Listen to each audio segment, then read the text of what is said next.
Good evening. Mind Watch's ഇന്നത്തെ എപ്പിസോഡിലേക്ക് എല്ലാ പ്രേക്ഷകർക്കും സ്വാഗതം. ഇന്ന് നമ്മൾ ചർച്ച ചെയ്യാൻ പോകുന്നത് കുടുംബജീവിതത്തിൽ ഉണ്ടാകുന്ന പ്രശ്നങ്ങളെക്കുറിച്ചും ആ പ്രശ്നങ്ങൾക്ക് മാനസികാരോഗ്യവുമായിട്ടുള്ള ബന്ധത്തെക്കുറിച്ചുമാണ്. മാനസികാരോഗ്യത്തെ സംബന്ധിച്ചുള്ള പ്രേക്ഷകരുടെ പ്രശ്നങ്ങൾ കേൾക്കുവാനും പരിഹാരം നിർദ്ദേശിക്കുവാനും കൗൺസിലിംഗ് നൽകുവാനും നമ്മളോടൊപ്പം പ്രശസ്ത ക്ലിനിക്കൽ സൈക്കോളജിസ്റ്റ് ഡോക്ടർ ഗിരീഷ് ഉണ്ട്. പ്രേക്ഷകർക്കും ഈ ചർച്ചയിൽ പങ്കെടുക്കാം. അതിനെ താഴെ കാണുന്ന നമ്പറിലേക്ക് ബന്ധപ്പെടുക. നമുക്ക് ചർച്ചയിലേക്ക് കിടക്കാം. ഡോക്ടർ, കുടുംബജീവിതത്തിൽ മാനസികാരോഗ്യം തമ്മിലുള്ളൊരു ബന്ധം ഒരുപാട് പ്രശ്നങ്ങൾ ഇപ്പം ഫാമിലി ലൈഫിൽ കണ്ടുവരുന്ന ഒരു രീതിയാണ്. അപ്പം അതിന് മാനസികാരോഗ്യമായിട്ട് ഏത് അളവ് വരെയാണ് ബന്ധമുള്ളതെന്ന് കുറച്ചുകൂടെ എന്താ പറയുക സ്വാതി, കുറച്ചുകൂടെ പ്രിസൈസായിട്ട് പിന്നെ സ്വാതിയുടെ ചോദ്യം ഞാൻ മനസ്സിലാക്കുന്നതനുസരിച്ചാണെങ്കിൽ വിവാഹ ജീവിതവും മാനസികാരോഗ്യവും എന്നെടുത്തു കഴിഞ്ഞാൽ സാധാരണ നമ്മുടെ ധാരണ അനുസരിച്ച് എന്ന് പറഞ്ഞ് പലപ്പോഴും ചിന്തിക്കാറുള്ളത് മാനസികാരോഗ്യത്തിനും മനോരോഗത്തിനും മരുന്നാണ് മംഗല്യം. പക്ഷെ പലപ്പോഴും മാനസികാരോഗ്യ പ്രശ്നങ്ങൾ വിവാഹ ജീവിതവുമായി ബന്ധപ്പെട്ട് കാണുന്ന അവസരത്തിൽ പല വ്യക്തികളുടെയും മാനസികാരോഗ്യത്തെ തകർക്കുന്നത് വിവാഹ ജീവിതമായിട്ട് കാണാറുണ്ട്. ഞാൻ ഏറ്റവും അടുത്ത ഒരു വിഷയം സ്വാതി ഈ വിഷയം ചർച്ച ചെയ്യാമെന്ന് പറഞ്ഞപ്പോൾ വളരെ സന്തോഷം തോന്നിയ കാരണം 2 ദിവസത്തേക്ക് മുമ്പ് തന്നെ ഞാൻ കണ്ടൊരു ക്ലൈൻറ്റ്, ഒരു ലേഡിയുടെ പ്രശ്നമാണ്. അദ്ദേഹം മലയാളി, മറുനാട്ടിലാണ്, ഒരു സിവിൽ എഞ്ചിനീയറാണ്, വളരെ മിടുക്കും ഇനിഷ്യേറ്റീവും കഴിവൊക്കെ ഉണ്ട്. അവരിങ്ങനെ ഒത്തിരി വർക്കുകളൊക്കെ ചെയ്യുകയാണ്, ബിൽഡിംഗ് കൺസ്ട്രക്ഷൻസ് ഒക്കെയാണ്, അങ്ങനെയുള്ള പ്രോജക്റ്റൊക്കെ ചെയ്യും. ഹസ്ബൻഡ് ആണെങ്കിൽ പിന്നെ എയർപോർട്ടുമായിട്ട് ബന്ധപ്പെട്ട് വർക്ക് ചെയ്യുന്നൊരു എക്സിക്യൂട്ടീവാണ്, ഒരു കുട്ടിയുണ്ട്. പക്ഷേ അവർ എന്നോട് വന്നത് ശരിക്കും പറഞ്ഞു കഴിഞ്ഞാൽ വല്ലാത്ത തലവേദന കൊണ്ട് ഒരു നിവൃത്തിയില്ല. അതുപോലെ കണ്ണുവേദനയും അല്ലാതെ പ്രശ്നം ഉണ്ടാക്കുന്നുണ്ട്. അപ്പം ഞാൻ പറഞ്ഞു തലവേദനയ്ക്ക് കണ്ണുവേദനയ്ക്ക് കുറച്ചുകൂടെ നല്ലത് ഓഫ്താൽമോളജിസ്റ്റിനെ കാണുക, ഹെഡേക്ക് ക്ലിനിക്കിൽ പോകുന്നതായിരിക്കും. അപ്പം അതല്ല സാർ, എനിക്ക് വേറെ കുറേ കാര്യങ്ങൾ സംസാരിച്ചാൽ കൊള്ളാമെന്നുണ്ട്. അവൾ ഇവരിങ്ങനെ സംസാരിക്കാൻ തുടങ്ങിയപ്പോൾ കുറച്ച് സംസാരിച്ചിട്ടുണ്ട്. പറഞ്ഞു ഒരു സമാധാനം തോന്നുന്നു, കണ്ണുവേദനയൊക്കെ ഒന്ന് കുറയുന്ന പോലെ, തലവേദനയൊക്കെ ഒന്ന് കുറയുന്ന പോലെ, അങ്ങനെ തോന്നുന്നു. അപ്പോൾ ഞാൻ ചോദിച്ചു എന്താ സംഭവിക്കുന്നത്, എന്താ പ്രശ്നം ചോദിച്ചപ്പോൾ ഇവരുടെ പ്രശ്നം ഇവർ പിന്നെ വിവാഹം കഴിച്ച് ഇവർ പോകുന്ന ആ സമയത്ത് തന്നെ ഇവരെ പൂർണ്ണമായും അവഗണിക്കുക. അവർ പറയുമെന്ന് പറഞ്ഞാൽ ഒരു ചുംബനത്തിന് വേണ്ടി ഞാൻ ഒത്തിരി ആഗ്രഹിച്ചിട്ടുണ്ട്, ഞാൻ ഒത്തിരി അപേക്ഷിച്ചിട്ടുണ്ട്. അപ്പോൾ ഒരിക്കലും എൻ്റെ ഭർത്താവ് തയ്യാറായിട്ടില്ല, ചെയ്തിട്ടില്ല. ഒരിക്കലും എനിക്ക് ഒട്ടും വല്ലാത്ത വേദന തോന്നിയിട്ട് ഞാൻ സ്ത്രീ ഇനിഷ്യേറ്റീവ് എടുക്കരുതെന്നൊക്കെ പറയുന്നു എന്നൊക്കെയുള്ള ധാരണകളൊക്കെ മാറ്റിവെച്ചിട്ട് എൻ്റെ തന്നെ ഹസ്ബൻഡ് അല്ലേ എന്ന ധാരണ ഞാനൊന്ന് ചുംബിച്ചു. ഞാൻ ഈ ചുംബിച്ച് കഴിഞ്ഞ ഉടൻ തന്നെ എൻ്റെ ഹസ്ബൻഡ് തിരിച്ചു ചെയ്തെന്ന് സാറിന് അറിയാവോ? ഞാൻ പറഞ്ഞില്ല. അദ്ദേഹം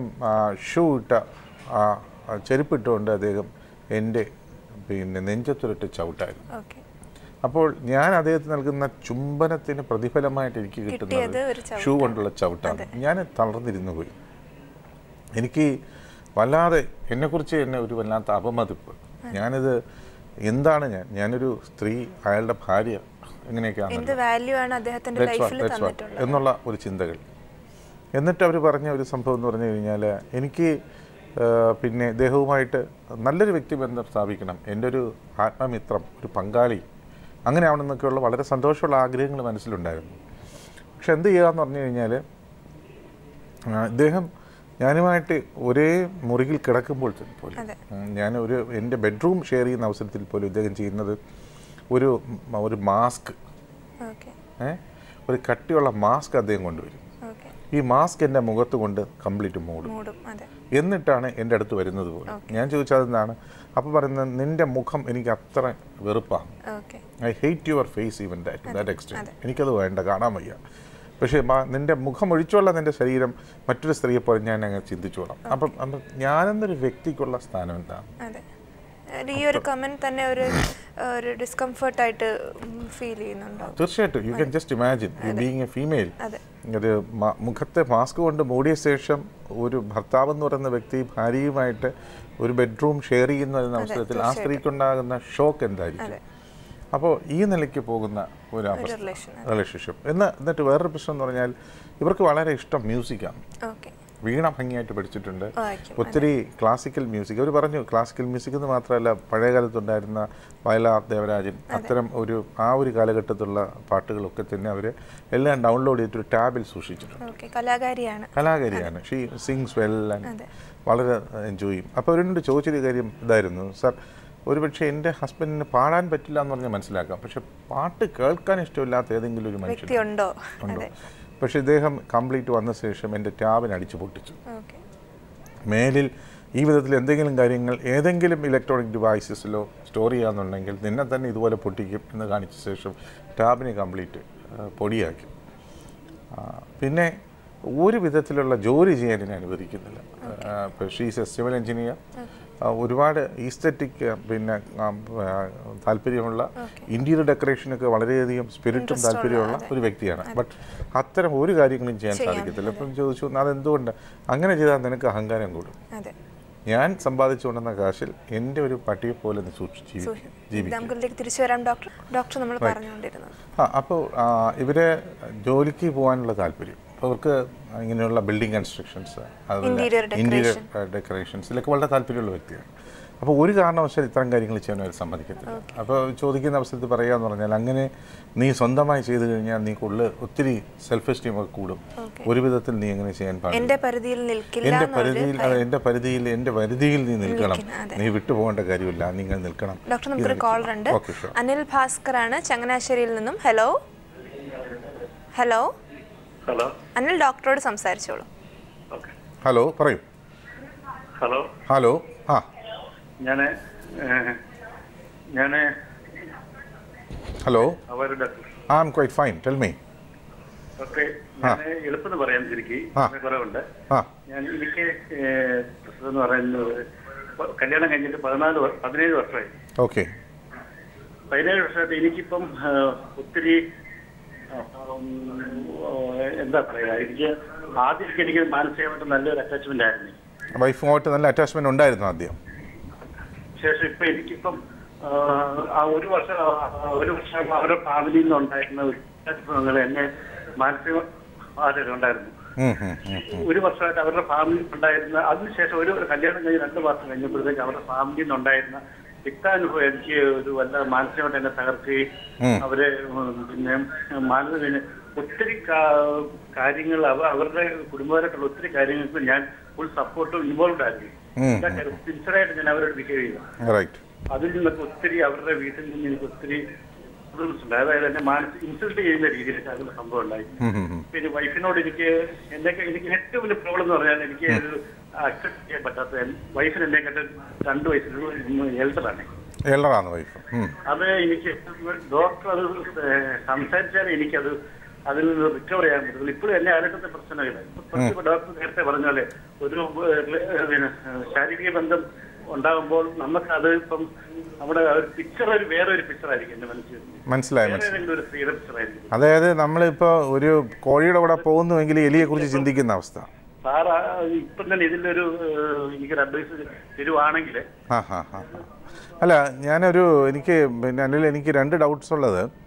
ഒന്ന്, ഈ പിന്നെ വൈഫിന്റെ വീട്ടുകാരാണല്ലോ പ്രശ്നം ഉണ്ടാക്കിയത്, അത് വൈഫാണോ? എനിക്ക് 2 ഡൗട്ട്സ് ഉള്ളത്. ഒന്ന്, ഈ വൈഫ് നിന്ന് എനിക്ക് ഇങ്ങനായത്. അല്ല, ഞാൻ ചോദിക്കുന്നത് ഈ അനിലിന് വല്ലാതെ ഹർട്ട് ചെയ്യുന്നൊരവസ്ഥ ഉണ്ടായെന്ന് പറഞ്ഞു. ഈ ഹർട്ട് ചെയ്യുന്ന അവസ്ഥ ഉണ്ടാക്കുവാൻ കാരണം ആക്കിയത് വൈഫിന്റെ വീട്ടുകാരാണോ വൈഫാണോ? വൈഫ് എന്നോട് ഒത്തിരി കള്ളങ്ങൾ പറഞ്ഞിട്ടുണ്ട് വീട്ടുകാർക്ക് വേണ്ടി. വീട്ടുകാർക്ക് കള്ളങ്ങൾ പറഞ്ഞിട്ടുണ്ട്. ഞാനത് വിശ്വസിച്ച് ഇങ്ങനെ നടന്ന് അവസാനം ഇതിന്റെ സത്യാവസ്ഥ അറിഞ്ഞപ്പോഴത്തേക്ക് വൈഫോട് കൂടി എന്റെ മനസ്സിൽ ചതിക്കുമായിരുന്നല്ലോ എന്നുള്ളൊരു ചിന്താഗതി എനിക്കുണ്ടായി. മനസ്സിൽ അത് എന്ത് ചെയ്താൽ പോകുന്നില്ല. അല്ല, ഞാനൊന്ന് ചോദിച്ചോട്ടെ, ഈ വൈഫ് ഇങ്ങനെ കള്ളം പറയാനുണ്ടായ കാര്യം അനിലും വൈഫിന്റെ വീട്ടുകാരായിട്ടുള്ള ബന്ധം മുറിഞ്ഞു പോകരുതെന്ന് കരുതിക്കൊണ്ടാണോ? അല്ലല്ല, ഞാൻ പ്രശ്നം ഉണ്ടാക്കുമെങ്കിൽ ഞാൻ അങ്ങനെ സത്യം അറിയുവാണെങ്കിൽ അവർക്ക് ഇൻസൾട്ടഡ് ആകുമോ എന്നുള്ള ഒരു ഇതുണ്ടായിരുന്നു. അത് എന്താ പറയുക, ഈ വൈഫിന്റെ വീട്ടുകാരെ കുറിച്ചുള്ള ഇത്തരം കാര്യങ്ങൾ വളരെ ഭീകരമായ പ്രശ്നങ്ങളാണോ, കുഞ്ഞു കുഞ്ഞു പ്രശ്നങ്ങളാണോ, വളരെ ഭീകരമായ പ്രശ്നങ്ങളാണോ? ഇപ്പോൾ ഒരു അറ്റാച്ച്മെന്റ് ഇല്ല ഫാമിലിയായിട്ട്. അല്ല, ഇപ്പോൾ ഇല്ല. ഞാൻ പറഞ്ഞത് അവർ ഈ പ്രശ്നം ഉണ്ടാക്കിയെന്ന് പറഞ്ഞപ്പോൾ അവരുണ്ടാക്കുന്നത് ഒട്ടും നമുക്ക് സഹിക്കാൻ പറ്റാത്ത പ്രശ്നങ്ങളായിരുന്നു, അതോ ഒരുവിധമൊക്കെ ചൽത്താഹേ ഡയറക്റ്റായിട്ട് വന്നിട്ടില്ല. പക്ഷേ വൈഫിന് പിന്നെ അവരെ ഇൻഡയറക്റ്റ് എനിക്ക് വൈഫായിട്ട് ഞാൻ അവരെ എന്നോട് ഡിസ്കസ് അങ്ങനെ ചെയ്യണം, എങ്ങനെ ചെയ്യണം എന്നൊക്കെ ഇങ്ങനോട് പറയുമ്പോഴത്തേക്ക് ഞാൻ അത് വിശ്വസിച്ച് അങ്ങനെ ചെയ്യും. ഞാൻ ചെയ്യാതെ എന്നെ ഇൻസൾട്ട് ചെയ്യോ, അതെന്താ അങ്ങനെ ചെയ്തത്, അതെന്താ ഇങ്ങനെ ചെയ്തത്, പിന്നെ അത് പുള്ളി ഇത് എന്തെങ്കിലും ഇങ്ങനെ ആകുമോ, അങ്ങനെ ധരിക്കുമോ എന്നൊക്കെ പറഞ്ഞ് എന്നെ ഒരു എന്താ ഒരു ഞാൻ നല്ല സിൻസിയറായിട്ട് ചെയ്ത് കഴിയുമ്പോഴത്തേക്ക് എനിക്ക് കിട്ടുന്ന റിസൾട്ട് എന്ന് പറയുന്നത് പിന്നെ നെഗറ്റീവായിട്ടുള്ള ഒരു അനിലിനെ വിഡ്ഢിയാക്കപ്പെട്ടു എന്നൊരു തോന്നൽ. അതെ അതെ, ഞാൻ മണ്ടനാകുക എന്നുള്ളൊരു തോന്നൽ. ഇത് ഞങ്ങളുടെ ദാമ്പത്യ ജീവിതത്തെ ബാധിക്കുകയും ചെയ്തു. എന്റെ കൊച്ചിപ്പോ ഹൈസ്കൂളെല്ലാം കഴിഞ്ഞു. പിന്നെ അങ്ങനെ ഒരു സെക്സ് റിലേഷനിൽ എനിക്ക് അങ്ങോട്ട് പിന്നെ ഇൻവോൾവ് ആകാൻ പറ്റുന്നില്ല. എനിക്കൊരു ഈ പിന്നെ വൈഫും കുറ്റമൊക്കെ ആയിട്ട് സന്തോഷത്തിന് പോകുന്നതിനാണ് എനിക്ക് താല്പര്യം. പക്ഷെ എനിക്ക് അതിൽ ഒന്നും ഇൻവോൾവ് ആകാൻ പറ്റുന്നില്ല. പിന്നെ നമ്മള് പിന്നെ വേറെ ഒത്തിരി ഫ്രണ്ട്സ് ഒക്കെ ഉണ്ട്. അപ്പൊ ഇത് എനിക്ക് പലരിൽ നിന്ന് ഞാൻ മറച്ചു വെക്കുകയാണ്, പലരിൽ നിന്ന് മറച്ചു വെക്കുകയാണ്. ഇതുപോലത്തെ പിന്നെ മാനസികാവസ്ഥ ഉള്ള ഒത്തിരി പേര് കാണും. ഞാൻ എന്റെ ഫ്രണ്ട്സുമായിട്ട് ഡിസ്കസ് ചെയ്യുമ്പോൾ ചിലർക്ക് ഇങ്ങനെയൊക്കെ ഉണ്ട്. അപ്പൊ അവർക്ക് കൂടെ കേൾക്കാൻ വേണ്ടി ഞാൻ പറയാണ്. എനിക്ക് അങ്ങോട്ട് 100% ഒരു 90 ഒരു 50% പോലും എനിക്ക് പുള്ളിയോട് ഒരു എന്താ പറയുന്ന ഒരു സിൻസിയറിറ്റി അങ്ങോട്ട് ഉണ്ടാവുന്നില്ല. മനസ്സിലായി. നമ്മളിപ്പോ എന്ത് പറഞ്ഞാലും, ഞാനിപ്പോ എന്ത് പറഞ്ഞാലും അത് അങ്ങനെ ചെയ്ത് ഇങ്ങനെ ചെയ്ത് പറഞ്ഞാലും പുള്ളിക്ക് അത് കുറ്റപ്പെടുത്തലായിട്ടാണ് തോന്നുന്നത്. മനസ്സിലായി. അപ്പൊ അനിൽ ഈ കാര്യങ്ങൾ വൈഫായിട്ട് ഒന്ന് പിന്നെ ഒരു കമ്മ്യൂണിക്കേറ്റ് ചെയ്യാൻ ചർച്ച ചെയ്യാനൊക്കെ തയ്യാറായിട്ടുണ്ട്. ഡീപ്പായിട്ട് ഞാൻ ഡിസ്കസ് ചെയ്യും. ഞാൻ അവിടെ ഇരുത്തി ഡിസ്കസ് ചെയ്യും. ഞാൻ അത് അങ്ങനെയാണ് ചെയ്യുന്നത്, ഇതിനു വേണ്ടിയാ പറയുന്നത്. പക്ഷെ പുള്ളിക്ക് അത് അംഗീകരിക്കാൻ പറ്റുന്നില്ല. പുള്ളിക്ക് അംഗീകരിക്കാൻ പറ്റില്ല. അത് എന്നെ മാനസികമായിട്ട് വല്ലാത്ത ഒരു ഇതിങ്ങനെ നമ്മൾ ഓരോ ഇപ്പൊ ഭക്ഷണം കഴിച്ചുകൊണ്ടിരിക്കുമ്പോഴേ എന്റെ മനസ്സിൽ ചിലപ്പോൾ ഈ ഓരോ സംസാരിക്കുമ്പോഴത്തേക്ക് ഇതിനോട് സിമിലാരിറ്റിയുള്ള ഓരോ കാര്യം എന്റെ മനസ്സിൽ വരും. ചിലപ്പോൾ എനിക്ക് സൈലന്റ് ആയിട്ടിരുന്ന് ഭക്ഷണം കഴിക്കും. മനസ്സിലായി. എനിക്ക് പറയൂ. പിന്നെ എന്താ ഒരു സപ്പോർട്ട് എന്നൊക്കെ പറയും. എല്ലാം കൊണ്ട് ഞാൻ പുള്ളിക്ക് പിന്നെ സപ്പോർട്ട്. പക്ഷെ എനിക്കുണ്ടല്ലോ കുറച്ച് വർഷങ്ങളായിട്ട് എനിക്കിപ്പം പുള്ളി മാനസികമായിട്ട് അങ്ങോട്ട് ഒരു അറ്റാച്ച്മെന്റ് എനിക്ക് കൊണ്ട് വരുത്തി. ഞാൻ പറഞ്ഞില്ല ഈ മെയിൻ പ്രശ്നം സെക്സിൽ എനിക്ക് I am completely not satisfied with. മനസ്സിലായി. അല്ല ഇതിന്റെ ഒരു പരിഹാരം എന്ന വിധത്തിൽ അനില് പിന്നെ ഏതെങ്കിലും ഒരു മെറിറ്റൽ കൗൺസിലിങ്ങിനോ അങ്ങനെയുള്ള ഒരു ഫാമിലി കൗൺസിലിങ്ങിനോ വല്ലതും അതിൽ പോകാനോ അല്ലെങ്കിൽ വൈഫുമായിട്ട് ഒന്നിച്ച് പോകാനൊക്കെ തയ്യാറായിട്ടുണ്ടോ? ഇല്ല, പോയിട്ടില്ല. അല്ല, അപ്പോൾ ഞാൻ പറഞ്ഞ വൈ കാൻറ്റ് യു ട്രൈ സംഭവമാണെന്ന് ഈ ഒരു പുള്ളിയോടൊരു എനിക്കൊരു വെറുപ്പ് പോലെ തോന്നി. ഈ ഒരു സംഭവമാണെന്ന് പുള്ളിക്ക് തന്നെ അറിയാം. പുള്ളി എന്നോട് പറയാം. അല്ല, ഞാൻ പറഞ്ഞ അങ്ങനെയാണെങ്കിൽ വൈ കാൻറ്റ് യു ട്രൈ. ഞാൻ പറയുന്നത് എന്തുകൊണ്ട് അങ്ങനെയാണെങ്കിൽ ഒരു പ്രൊഫഷണൽ ഹെൽപ്പ് സ്വീകരിച്ചുകൂടാ? Why can't you go for a marital counselling? കാരണം വൈഫ് ഇങ്ങനെ അനിലിനെ വീട്ടുകാരോട് ചേർന്ന് ചില കാര്യങ്ങൾ ഒളിച്ചു വെച്ചു പറ്റിച്ചെന്ന് തോന്നുന്നു. വൈഫ് 2 വയസ്സിൻ്റെ വ്യത്യാസമുണ്ട്. ഇപ്പോൾ വൈഫിനെ ഉൾക്കൊള്ളാൻ പറ്റുന്നില്ല. ഫിസിക്കലായിട്ടുള്ളൊരു ഇൻറ്റിമസിക്ക് പോലും മറ്റൊരാളുടെ മുഖം മനസ്സിൽ ഓർക്കേണ്ട ഒരു വളരെ ബുദ്ധിമുട്ടുണ്ടാക്കുന്ന ഒരു സാഹചര്യമുള്ള സമയത്ത് അത്രയും ഒരു സംഘർഷം അനുഭവിച്ച് ഈ ഒരു ദാമ്പത്യ ജീവിതം മുന്നോട്ട് കൊണ്ടുപോകുന്നതിന് പകരം അതിനെ സോൾവ് ചെയ്യാൻ വേണ്ടി എന്തുകൊണ്ട് ഒരു മാരിറ്റൽ കൗൺസിലിങ്ങിനെ അനിലിനെ മുന്നോട്ട് വയ്ക്കൂടാന്നാണ് എൻ്റെ സംശയം. കാരണം അല്ല, ദിസ് ഈസ് എ പ്രോബ്ലം. അപ്പോൾ this is a problem. So why can't you solve it? കാരണം ഇതിങ്ങനെ എപ്പോഴും കൊണ്ട് നടക്കുന്ന അവസരത്തിൽ ഇത് നമ്മളെപ്പോഴും ഒരു എന്താ പറയുക കടന്തൽ കൊട്ടിയിരിക്കുന്ന ഒരു അവസ്ഥയായിരിക്കും. ഇതും കൊണ്ടാണ് നമ്മൾ മുന്നോട്ട് പോകേണ്ടത്. പക്ഷെ മറിച്ച് എനിക്കാണെങ്കിൽ ഇപ്പൊ നേരത്തെ പറഞ്ഞാൽ എനിക്ക് തലയുടെ നെറ്റിയുടെ 2 സൈഡിൽ ഒരു പെയിന്, ഒരു ഹെഡേക്ക്, ടെൻഷൻ ഹെഡേക്ക്, ഒരു ടെൻഷൻ ഹെഡേക്ക് അനുഭവിക്കും. ഞാൻ പറഞ്ഞ ഇത്രയും ബുദ്ധിമുട്ടുകളൊക്കെ അതിൽ അനുഭവിക്കുന്നതിന് പകരം എനിക്ക് തോന്നുന്നൊരു കാര്യം, ഈ വിഷയത്തിൻ്റെ വിവിധ കാര്യങ്ങൾ ചർച്ച ചെയ്യണം. 2 പേർക്കും ഉൾക്കാഴ്ച ഉണ്ടാവണം. എങ്ങനെ ഇത് സോൾവ് ചെയ്യാൻ പറ്റും, എങ്ങനെ 2 പേരും അനുഭവിക്കുന്ന അല്ലെങ്കിൽ അതിൽ അനുഭവിക്കുന്ന വേദനകൾക്ക് ഒരു പരിഹാരം കണ്ടെത്താവുന്ന വിധത്തിൽ എനിക്ക് തോന്നുന്നു ഒരു മാരിറ്റൽ കൗൺസിലിങ്ങിന് അല്ലെങ്കിൽ മാരിറ്റൽ തെറാപ്പിക്ക് വിധേയമാകുകയായിരിക്കും ഏറ്റവും നല്ലതെന്നാണ് എൻ്റെ ധാരണ. അതിന് മുന്നോട്ട് പോവുക. അപ്പോൾ കുടുംബം മുന്നോട്ട് പോകും, നിങ്ങളുടെ വേദനകൾ കുറയും, കുട്ടിയുടെ ജീവിതം നന്നായിട്ട് മുന്നോട്ട് പോകും. ഓക്കെ, വിളിച്ചതിന് നന്ദി ഡോക്ടർ. നമ്മൾ പറഞ്ഞുകൊണ്ടിരുന്ന അപ്പം ഈ ചുരുക്കത്തിൽ ഈ ഒരു ചിത്രം സ്വാതി കേട്ടല്ലോ. അപ്പം ആദ്യം തന്നെ ചുംബിക്കാൻ പോകുമ്പോൾ തന്നെ ഷൂ കൊണ്ട് ചവിട്ടി മറിക്കുന്ന ഒരു ഹസ്ബൻഡ്, പിന്നെ മാസ്ക് കൊണ്ട് മുഖം മറച്ച ശേഷം കൂടെ കിടക്കേണ്ടി വരുന്ന ഹസ്ബൻഡ്, തൻ്റെ പിന്നെ എന്താ പറയുക ഗാനം കേൾക്കുവാനും അല്ലെങ്കിൽ ആസ്വദിക്കാനുള്ള താല്പര്യം കാരണം ടാബിൽ തന്നെ എറിഞ്ഞു പൊട്ടിക്കുന്ന ഹസ്ബൻഡ്, തന്നിലടങ്ങിയിരിക്കുന്ന സ്കില്ലുകൾ പ്രകടിപ്പിക്കുവാൻ ശ്രമിക്കുമ്പോൾ ഒന്നിനും പുറത്തു പോകാൻ സമ്മതിക്കാതെ സൂക്ഷിക്കുന്ന ഹസ്ബൻഡ്, ഹോസ്പിറ്റലിൽ പോയി ബില്ലാവെന്ന് കരുതി ഹോസ്പിറ്റലിൽ കൊണ്ടുപോകത്തില്ല, എനിക്ക് കാശില്ല, നീ ചികിത്സിക്കാൻ ഞാൻ തയ്യാറല്ല, നിനക്ക് BP ഉണ്ടെങ്കിൽ you die but I am not willing to look after you എന്ന് പറയുന്ന ഹസ്ബൻഡ്. ഈ വിധത്തിൽ കംപ്ലീറ്റ് പൂർണ്ണമായും ഡോക്ടർ നമുക്ക് മറ്റൊരു കോളർ ഉണ്ട്. സ്റ്റീഫൻ ആണ് ചേർത്തല നിന്നും വിളിക്കുന്നത്. ഹലോ. ഹലോ. ഡോക്ടറോട് സംസാരിച്ചോളൂ സ്റ്റീഫൻ. ഹലോ സ്റ്റീഫൻ പറയൂ. ഹലോ. ഹലോ സ്റ്റീഫൻ കേൾക്കാവോ? കേൾക്കാം. പ്ലീസ് പറയൂ. നമ്മുടെ ചേട്ടന് വേണ്ടിയാണ് ഞാൻ വിളിക്കുന്നത്. ചേട്ടന് ചേട്ടൻ വെള്ളം അടിച്ചു കഴിഞ്ഞാൽ വൈഫിനെ ഉപദ്രവിക്കുന്നു കണ്ടമാനം. മദ്യപിച്ചിട്ട്. അത് ഈ വിവാഹം കഴിഞ്ഞ സമയം തൊട്ടോ അത് കഴിക്കുന്നതിന് മുൻപ് തന്നെ മദ്യപാനം ഉണ്ടായിരുന്നോ ജ്യേഷ്ഠൻ? മദ്യപാനം ഉണ്ട്, മുൻപേ ഉണ്ട്. അപ്പോൾ ഇതിനകത്ത് നമുക്ക് വളരെ സിമ്പിളായിട്ട് ഒറ്റ കാര്യമേ ഉള്ളൂ. മിക്കവാറും ആൽക്കഹോളിസം അല്ലെങ്കിൽ അമിതമായി മദ്യം ഉപയോഗിക്കുന്ന, മദ്യത്തിനോട് ഒരു ഡിപ്പെൻഡൻസിയുള്ള, ആശ്രയത്തുള്ള ഒരു അവസ്ഥയിലായിരിക്കും ഈ പറയുന്ന ചേട്ടൻ. അപ്പോൾ പുള്ളിയെ ഡി അഡിക്ഷൻ ട്രീറ്റ്മെൻറ്റിന് വിധേയമാക്കുക എന്നുള്ളതല്ല ഒരു മാർഗ്ഗവുമില്ല. ഡി അഡിക്ഷന് വിധേയമാക്കുക, അതിലൂടെ അയാളെ അതിൽ ലഹരിയിൽ നിന്ന് മോചനം നേടുക. അപ്പോൾ ഒരു അന്ധതയുടെ ഇതുകൊണ്ട് എന്ത് ഈ അന്ധത ഉണ്ട്, അതുകൊണ്ടാണ് അയാൾക്ക് കാഴ്ച കണ്ടുകൂടാ. കാഴ്ചക്ക് അതല്ല പിന്നെ മറ്റുള്ള പുരുഷന്മാരായിട്ട് കൂട്ടിപ്പറയുക, അങ്ങനെ ഈ വെള്ളാടിക്കുമ്പോൾ മാത്രം അല്ലെങ്കിൽ അല്ല. അതാണ് അതിനെ നമ്മൾ ആൽക്കഹോളിക് പാരനോയിയ എന്ന് വിളിക്കും. എന്ന് പറഞ്ഞാൽ മദ്യം ഉപയോഗിച്ച് കഴിഞ്ഞാൽ അതിനുശേഷം പിന്നെ ഒരു സംശയരോഗം പോലെ തോന്നുന്ന കണ്ടീഷനാണ് ആൽക്കഹോളിക് പാരനോയിഡ് ഡിസോർഡർ, അല്ലെങ്കിൽ ആൽക്കഹോളിക് പിന്നെ ഐഡിയാസ് ഓഫ് ഇൻഫിഡിലിറ്റി എന്നൊക്കെ വിളിക്കും. അപ്പോൾ അങ്ങനെ അത് സംശയരോഗം പോലെ, പക്ഷേ മദ്യവുമായി ബന്ധപ്പെട്ട്. അപ്പോൾ ഇതിൻ്റെയൊക്കെ തന്നെ അടിസ്ഥാന കാരണം നമ്മൾ പരിശോധിക്കുമ്പോൾ മദ്യം തന്നെയാണ്, അല്ലെങ്കിൽ മദ്യത്തിൻ്റെ അമിത ഉപയോഗം തന്നെയാണ്. തീർച്ചയായിട്ടും അതിനൊരു ചികിത്സയ്ക്ക് വേണ്ടി നമ്മൾ പിന്നെ തയ്യാറെടുപ്പിക്കുക. ഡി അഡിക്ഷൻ സെൻറ്ററുകളിൽ അഡ്മിറ്റ് ചെയ്യുക. 3 ആഴ്ച ഏകദേശം 1 മാസം വരെ നീണ്ടു നിൽക്കുന്ന ചികിത്സയുണ്ട്. അതിന് ഡീടോക്സിഫിക്കേഷൻ എന്ന് പറയും. അതിനുശേഷം കൗൺസിലിങ്, ഗ്രൂപ്പ് കൗൺസിലിങ്, വ്യക്തിപരമായ കൗൺസിലിംഗ് ഒക്കെ ഉണ്ട്.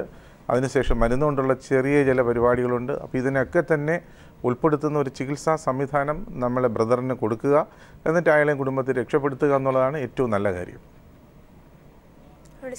ഡോക്ടർ നമ്മൾ പറഞ്ഞുകൊണ്ടിരുന്നത്. അപ്പോൾ ഈ ഒരു വിധത്തിൽ ഒരു ഭാര്യ ഭർത്തൃ ബന്ധം എന്ന് പറഞ്ഞു കഴിഞ്ഞാൽ പങ്കാളിത്തത്തിൽ പോകേണ്ട ഒരു അന്തരീക്ഷത്തിന് പകരം ഒരാളിനെ JCB കൊണ്ട് അസ്തിത്വം തന്നെ ഇല്ലാതാക്കിയ ശേഷം, അല്ല കംപ്ലീറ്റ് ഒരു വ്യക്തി തകർത്തുകൊണ്ട് ആ തകർത്ത ശേഷം അതിൻ്റെ മുകളിൽ മറ്റൊരു കോളർ ഉണ്ട്. സാധികയാണ് മലപ്പുറത്ത് നിന്നും. ഹലോ ഹലോ ഹലോ ഹലോ അപ്പോൾ കംപ്ലീറ്റ് ഇങ്ങനെ ഒരാളിനെ തകർത്ത് മാറ്റിയ ശേഷം അവിടെ തൻ്റെതായ ഒരു സാമ്രാജ്യം മാത്രം കെട്ടി ഉയർത്തി അതിൽ ജീവിക്കാൻ ശ്രമിക്കുന്നുവെങ്കിൽ നഷ്ടപ്പെടുന്നത് അയാളുടെ ജീവിതമാണ്, ഒപ്പം തന്നെ മറ്റൊരു വ്യക്തിയുടെ മാനസികാരോഗ്യത്തിന് തകർക്കുന്നു. അപ്പോൾ തീർച്ചയായിട്ടും പരസ്പര പങ്കാളിത്തമുള്ള 2 വ്യത്യസ്തമായ വ്യക്തികളുടെ ആശയങ്ങളെ ഒരു പരിധി വരെയെങ്കിലും ഉൾക്കൊള്ളുകൊണ്ട് നീങ്ങുവാൻ. ചിലപ്പോൾ എനിക്ക് തോന്നുന്നു ഞാൻ ചെയ്യുന്നതൊക്കെ ശരിയാണെന്ന്, എൻ്റെ പങ്കാളിക്ക് തോന്നുന്നു അയാൾ ചെയ്യുന്നതൊക്കെ ശരിയാണെന്ന്. ശരികൾ ഒരുപക്ഷെ രണ്ടിനും ഇടയ്ക്കാവാം. അപ്പോൾ ഒരർത്ഥത്തിലെങ്കിലും പരസ്പരം ഉൾക്കൊള്ളുവാനും ശരികൾ ഒന്നിച്ചു കൊണ്ടുപോകാനുമുള്ളൊരു മാനസികമായ തയ്യാറെടുപ്പ് ഒരു വിവാഹത്തിന് മുൻപ് തന്നെ ആ ഒരു ധാരണയോട് മുന്നോട്ട് നീങ്ങിക്കഴിഞ്ഞാൽ വിവാഹ ജീവിതം ഒരു സ്വർഗം അല്ലെങ്കിലും സാധാരണ ഒരു ലോകമെങ്കിലുമായി, ഭൂമിയെങ്കിലുമായി മാറും, നരകമാവത്തില്ല. അപ്പോൾ നരക തുല്യമായ വിവാഹ ജീവിതങ്ങൾ ഒഴിവാക്കുവാൻ വേണ്ടി ഈ വിധത്തിൽ കാര്യങ്ങൾ മുന്നോട്ട് നയിക്കേണ്ടത് വളരെ അത്യാവശ്യമാണ് എന്നുള്ളതാണ് എൻ്റെ ഒരു ധാരണ.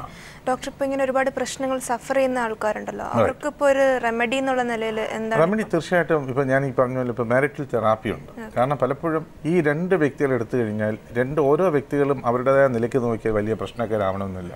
പക്ഷെ 2 പേരും കൂടി വരുന്ന അവസ്ഥയിൽ ഒരുപാട് പ്രശ്നങ്ങളുണ്ടാകും. അപ്പോൾ ആ മാരിറ്റൽ റിലേഷൻഷിപ്പിൽ തന്നെയാണ് പ്രശ്നം. അപ്പോൾ അത്തരം പ്രശ്നങ്ങളെ പരിഹരിക്കുവാൻ വേണ്ടി മാരിറ്റൽ തെറാപ്പി അതൊരു തരം സൈക്കോളജിക്കൽ ട്രീറ്റ്മെൻറ്റാണ്. അത്തരം കാര്യങ്ങൾ സ്വീകരിച്ചു കഴിഞ്ഞാൽ ഇപ്പോൾ നേരത്തെ സംസാരിച്ച അനിൽ ഒരുപാട് വെറുപ്പും വേദനയും മനസ്സിൽ അനുഭവിക്കുന്നു.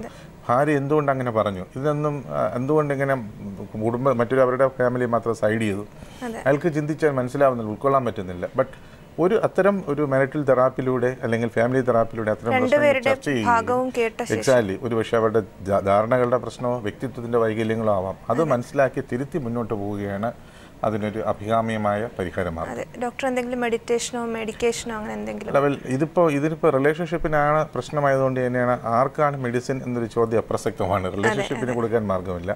മെഡിറ്റേഷൻ എന്ന് പറയുന്നത് അത് നമ്മൾ വളരെ സിംപ്ലിഫൈ ചെയ്ത് പറയുന്നതാണ്. കാരണം ശരിക്കുള്ള പ്രശ്നങ്ങൾ കണ്ടെത്തി, റിലേഷൻഷിപ്പിലുള്ള പ്രശ്നങ്ങൾ, 2 കുടുംബങ്ങൾ ഉണ്ടാക്കി കൊടുക്കുന്ന പ്രശ്നങ്ങൾ, അല്ലെങ്കിൽ വ്യക്തിയുടെ അകത്തുള്ള മാനസിക പ്രശ്നങ്ങൾ, അല്ലെങ്കിൽ ലൈംഗികമായ പ്രശ്നങ്ങൾ, വൈകൃതങ്ങൾ, അല്ലെങ്കിൽ ചിന്താഗതികളുള്ള പ്രശ്നങ്ങൾ, ഇതൊക്കെ സമഗ്രമായി അപഗ്രന്ഥിക്കുകയും മനസ്സിലാക്കുകയും അത്തരം കാര്യങ്ങൾ മാറ്റിയെടുത്തുകൊണ്ടുള്ള ഒരു തെറാപ്പിയാണ് ഏറ്റവും റിലേഷൻ മുന്നോട്ട് കൊണ്ടുപോകാനായിട്ട് തീർച്ചയായിട്ടും സഹായിക്കും. ഡോക്ടർ, ഇപ്പോൾ ഫാമിലിയുടെ ഒരു ഇന്റർഫിയറൻസ് തീർച്ചയായിട്ടും അതിനകത്തുള്ള ഏറ്റവും പ്രധാനപ്പെട്ട കാര്യം പൊതുവായിട്ടുള്ളൊരു കോമൺ പ്രിൻസിപ്പിൾ എന്ന് പറഞ്ഞാൽ ഒരു ഭാര്യ ഭർത്തൃ ബന്ധത്തിൽ നോക്കുന്ന അവസരത്തിൽ കഴിയുന്നതും മറ്റു കുടുംബക്കാർ കഴിയുന്നത് ആദ്യഘട്ടങ്ങളിൽ ഇടപെടാതിരിക്കുക എന്നുള്ളത് നല്ലത്. എനിക്ക് തോന്നുന്ന സ്വാതിക്ക് എൻ്റെ അടുത്ത് ഇടപെടേണ്ട സമയമായിരുന്നു. തീർച്ചയായിട്ടും മൈൻഡ് വാച്ച് ഇന്ന് വൈൻഡപ്പ് ചെയ്യാനുള്ള സമയമായിരിക്കും. നമുക്ക് അടുത്ത ആഴ്ച വീണ്ടും കണ്ടുമുട്ടാം. വരെ നന്ദി, നമസ്കാരം.